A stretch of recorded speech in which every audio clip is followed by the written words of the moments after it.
and welcome to Mind Unfiltered. Today in this episode, we have the honor of having Maria Sakkari here with us. Thank you so much for being here with us. Thank you for having me. Shall we begin? Yes, of course. Great.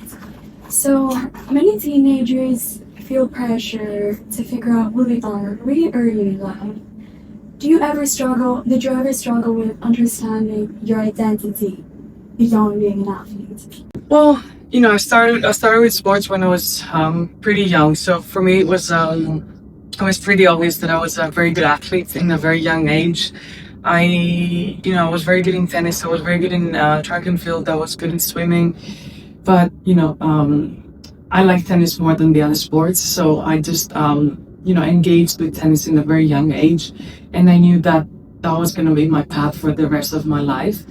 Even though I had doubts throughout my career, I feel like I was so invested in this. I was so into this. I was enjoying it. I really liked what I did from a very young age. So to me, it was a little bit different to other kids, let's say. But I was very happy, and I'm very lucky that I found something that I love from a very very young age, as I mentioned. How have you learned to be able to tell the difference between pushing yourself in a healthy way versus pushing yourself too far towards a breaking point? I think that comes with experience. Obviously, the older you get, the more you're into, doing what you're doing. Let's say it's tennis or it's working in a company or whatever. It comes with experience. You know your limits. How far you can push yourself, when to take breaks.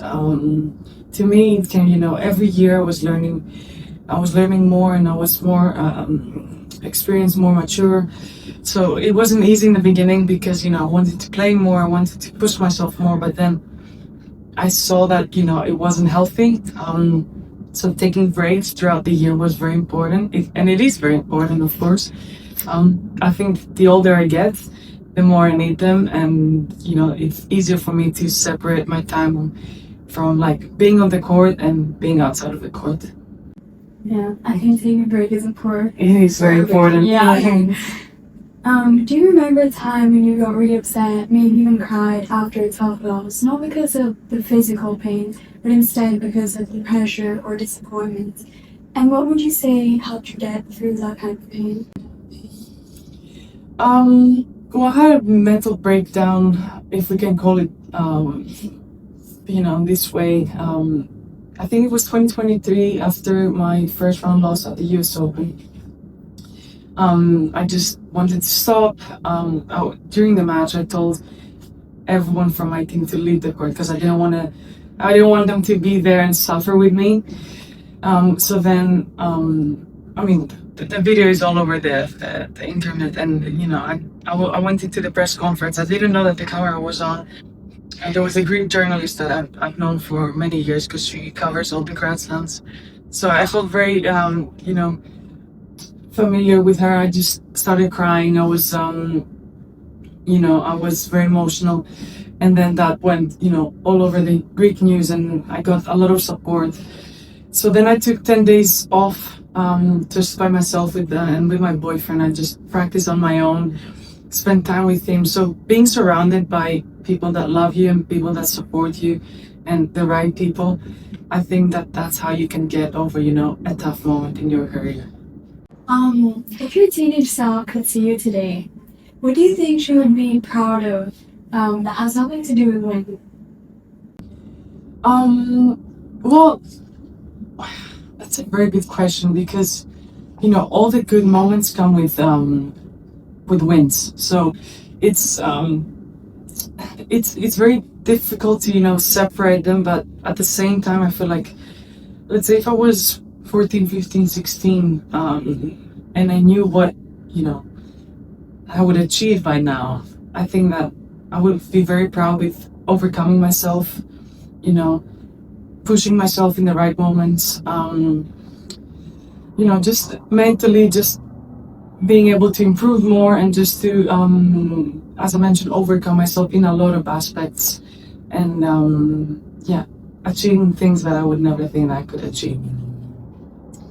In your career, how have you learned to separate your worth as a person from your results as an athlete? Because I think that many teenagers today, they struggle with tying their value to their grades or achievements. It's tough because, especially in tennis, we travel 11 months a year. So our life is traveling, our life is like playing.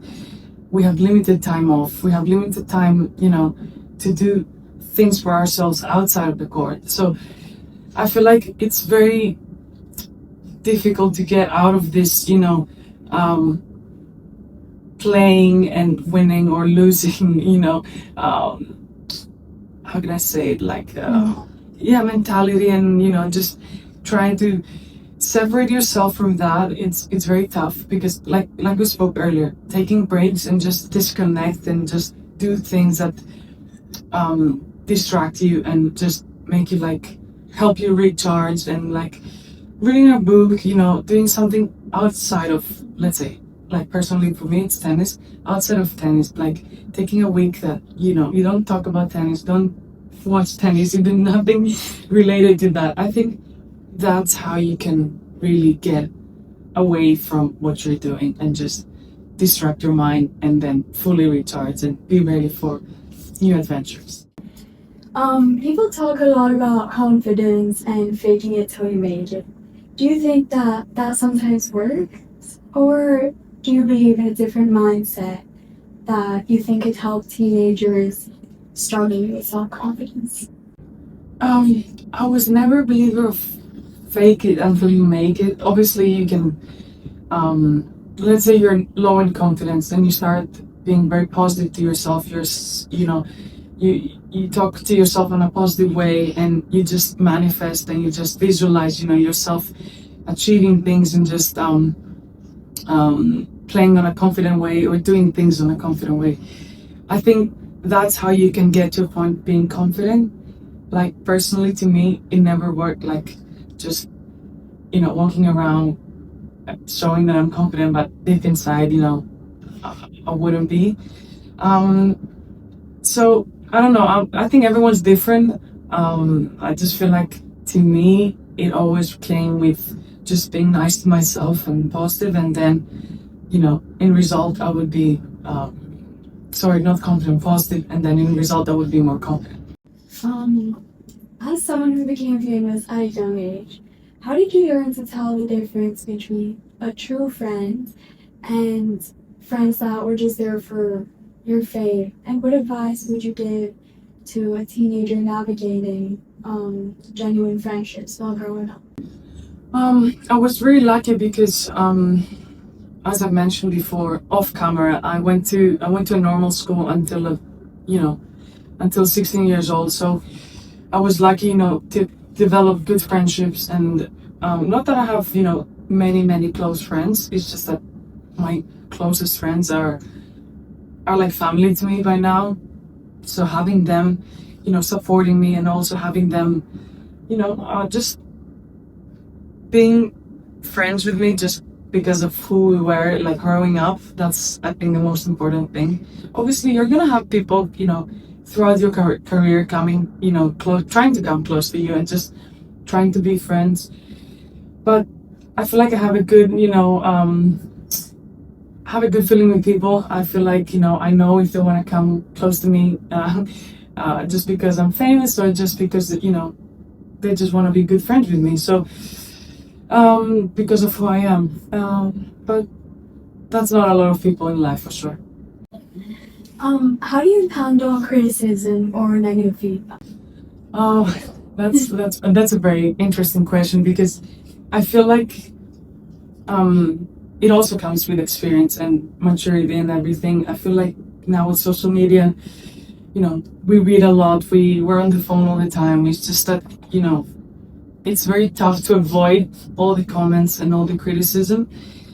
The thing is that obviously when I was younger it would affect me on a very bad way, but now growing up I feel like it doesn't even, touch me, doesn't even affect me, like not even to the minimum, which is a good thing I guess. Obviously it's not like I'm not sad when I read negative comments, but at the same time I know that it's probably a very small percentage of people, and then there's a large percentage that, you know, have only good things to say. Is there a challenge that you faced early on that now you see as a turning point in your growth? Um, that's a tricky one because I feel like my career was very tough in the beginning. I was a late bloomer. Now you see girls that, their breakthroughs like when they're 17, 18. My breakthrough was when I was 25. So that was always a challenge for me. And, just seeing everyone else making it earlier was very tough for me. But then once I did it, I just realized that everyone has their own path, everyone has their own timing. And that I would say was the biggest growth for like in me and in my career, just accepting who I am and just accepting that everything comes at the right time. I think if you have a good relationship with yourself, then it makes Of course. everything And if you much work on easier. yourself as well. How do you stay motivated on days when you just don't feel like training?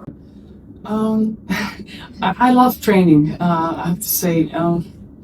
I just really like going to the court and going to the gym. And if I feel like, I'm tired or I don't want to be there, I will communicate it with my coaches, and then it's their job to adjust the practice and maybe not push me as much. Obviously, everyone has days that they don't want to go to work and they just want to stay home or go for a coffee or something. But it's just that you have to make up your mind that it's your job, and it's gonna. What I tell myself, and then I push myself. It's just that if I push myself today, then it's gonna help me get a good result in the future. So that's how I treat my mind. If you could speak to your 15-year-old self and give her only one piece of advice, what would it be? Just to be patient, enjoy the journey because it's not gonna last long. My career, because I'm not gonna be playing tennis until I'm 70 years old. As I said, be patient, enjoy the journey, enjoy the fact that I'm traveling in many countries and countries that I could never imagine. And just be happy with what I'm doing right now. If you were a tennis player, what's something else that you think you'd be passionate about or want to try? Well, I think that I would be an athlete. I don't know if I would be a professional athlete. I just feel like my build is very like, it would be a shame not to be an athlete. That's what I'm trying to say. So, but outside of sports, I don't know. It's tough because maybe I would want to be a secret agent. Secret agent. I just love investigating and just not on the field, but maybe it's something related to that. Yes, Yeah. probably. Last question. When things get tough, what's your happy place?